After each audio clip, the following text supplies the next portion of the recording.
I mean, it is what it is. It's a game. And We play then on the hard. We opposite, do what we want to we do. not get those calls, and then they're calling us for being physical. We play within the rules, and we got called. They play not within the rules, and they Again, didn't call. the official. That's just how the game goes. I think at least a couple of plays where there were blatant picks or it was blocking downfield and they got away with it. It's okay.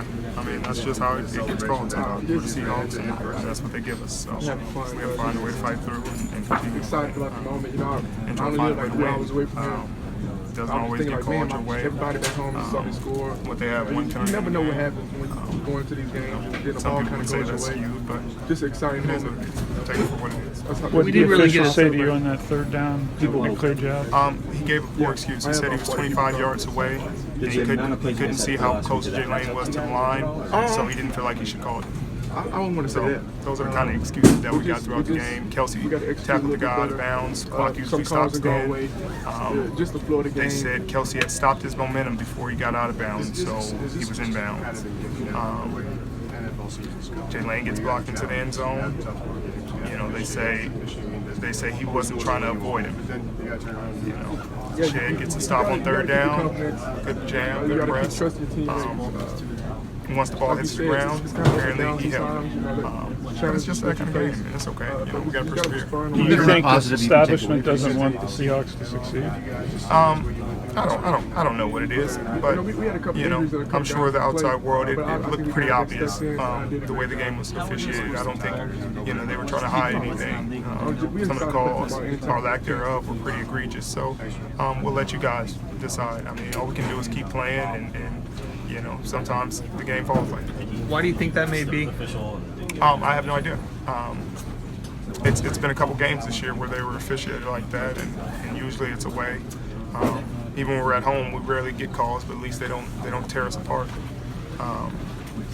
But the amount of offensive PIs they've called on our offense, it's kind of funny to see them not call it on other teams. But that's the kind of stuff you got to fight through. Is this the most you've seen the refs influence a game, you think, since you've been around? No, I'd say the Rams game, they had a huge influence. I mean, we had a couple third down stops. Everybody's saying they had 60% on third down. I mean, I would say 50% of those came with penalties on plays where the ball hit the ground or we had to stop.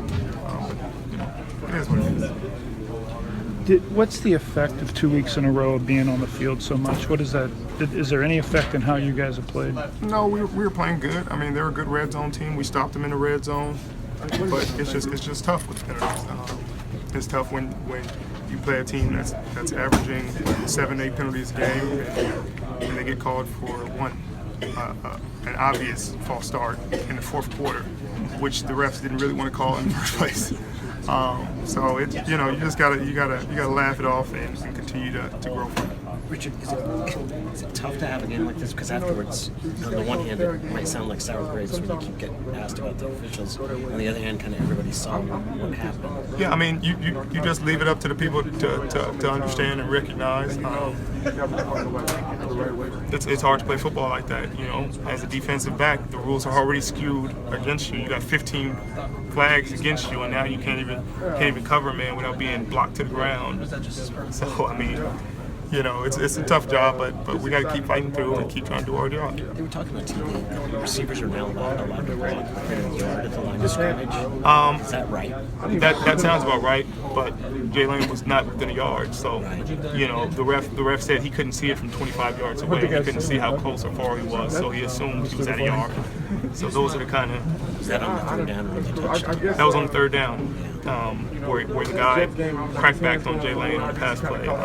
It's hard to play defense like that when you're in cover one, you're covering your guy, and you get knocked to the ground. We can't touch the receivers without getting anything called on us, and they can block us 3-4 yards down the field. So you just got to find a way around it and find a solution, I guess. Richard, how are those pick plays supposed to be officiated? And what's the rule on those? It's offensive pass interference when they block. Within a yard, right? Yeah, well, past the yard. Past the yard. Yeah. So Jay Lane came in motion, and he couldn't have lined up at a yard because he didn't have time to come down and set up. So he started at 2-3 yards. He goes in, the guy gives him a move, he's running with him, and he gets blocked to the ground. If our offense did it, I'm sure that'd be offensive PI, but the ref said he was 25 yards away and didn't have a great view at the line and where Jay Lane was at, and I guess we gotta just accept that. Richard, did you get a sense of how important this game was to Jimmy just being back home? Could you kind of tell this week? No, he didn't really talk about it. He didn't really show anything changed. He was pretty much status quo. They didn't show a replay of the holding call. What was the explanation on that one? I didn't get an explanation, but I can tell you what happened. The guy ran a whip route, which is an in and back out. He swam me, which is a swim move. Kind of pushes my head down and swims me by. I whipped my head around. I chased him down, made the tackle, and they called a hold.